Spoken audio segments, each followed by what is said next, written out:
I'm Angie Fenimore. I'm the author of Beyond the Darkness, and I'm answering a question for Natalie in the UK. She suffers from clinical depression and she has a concern that she's going to take this with her to the other side. And it's inherited, she's had it her whole life. And then also, she cannot sleep, which is a problem, and she prays for relief from that and has felt like she has not had answers to that. So, in order to address depression and how to deal with, in particular, suicidal thoughts or self deprecating thoughts, thoughts that are disempowering, thoughts that impact you, the first thing that I want to address is this experience that we call mortality, this our incarnation in this world. This is like the dream when you pass over, and it's like your whole life here was just a moment, and then you wake up from the dream and everything does work out on the other side. And the second thing is, it's important to understand our nature. We are comprised of three elements. First, you have a spiritual creation, which is the finer material that goes with you when you cross over to the other side. It's the essence of who you are. And then when you're born into this world, that spiritual essence that you are inhabits a physical form that matches. And that physical form, of course, is cells comprised and bound together. And then there's a third element, and that is the light or the darkness that you are in all things. Everything that's ever had a creation is an element. It has elements of light or darkness, both. And in order to have power in your thoughts, it's important to understand how thoughts work. So thoughts, music, you can hear this in music. You can feel it when you're in the mountains. Everything has this creation of light or darkness. It's made of wavelengths of light or particles of darkness. I visit murderers in prison. I'm called to do work that has me deal with people who have attracted to themselves a level of darkness that I can see. And so thoughts actually are a spiritual creation. They don't belong to you. They exist in the ether.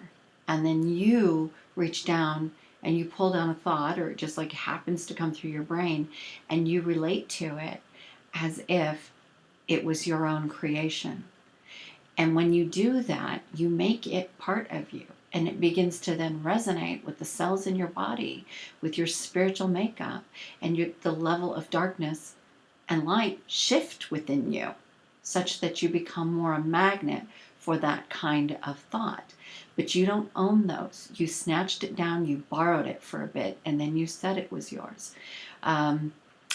This will happen with tattoos. This will happen with slogans across t-shirts. It'll happen with music that you listen to, with environments that you hang out in.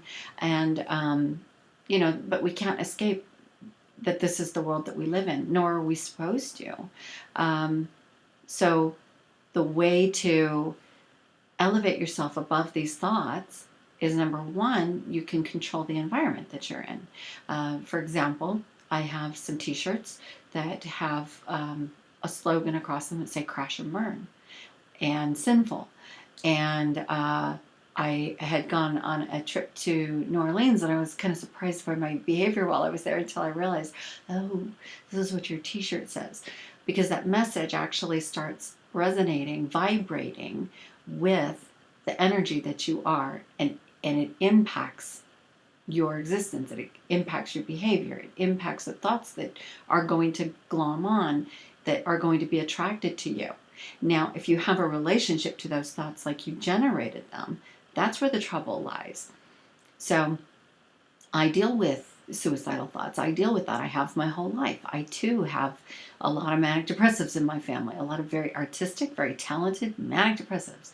And, you inherit things in your psyche by virtue of not just your DNA, but the inherited conversations that came through your cell structure that you inherited. There's evidence now that a woman who's pregnant, whatever attitudes she has at the time, if she's dealing with stress, those attitudes get impregnated in that growing fetus and in those eggs in that fetus, and then that child is born, grows up, and has children, and we pass these down. So we're passing down some predispositions as well. It does not mean by any stretch of the imagination that you're sentenced to anything. So when I have a thought, and I'll go through this very rigorous period of my life about once every 6 months where I will have suicidal thoughts, but I don't engage with them. I don't wrap my emotions around them. I don't relate to them. It's just, oh, well, that was an interesting thing my brain did. And that's it. I let it go. And when you create that space and you let it go, then there is space for light to come in. And so there are things that I will do that I know will generate light. There's certain music that I will listen to during those periods of time. I'm cautious about what I read. But I don't fear either, because fear is also, it's probably one of the greatest levels of darkness that you can resonate is when you are in a space of fear, you will amplify whatever else you're dealing with. And so I don't fear. I don't fear it. I don't fear darkness. I totally get that it has a purpose here. It is a creative power, and without the darkness, there is no light. And all I can do is be so grateful that I'm here. And so I know it sounds simple, but you just have to, it's experiential. You just have to do this and do it and do it and do it. And the key, though, is to really believe, because your beliefs are what actually run the show. Your beliefs and your emotions. We're very emotional beings, and it separates us from the rest of the creatures that inhabit this planet with us. And you want to relate to your emotions also. Like, this is not coming from you. This is something that you snatched down, that you chose to entertain, and that you said belongs to you. And you can allow that. I'm not saying resist, because when you resist this stuff, you create a magnet for it. So the key is to allow it to pass through you. Allow the thoughts to pass through you. Don't own them. Say thank you and off with you.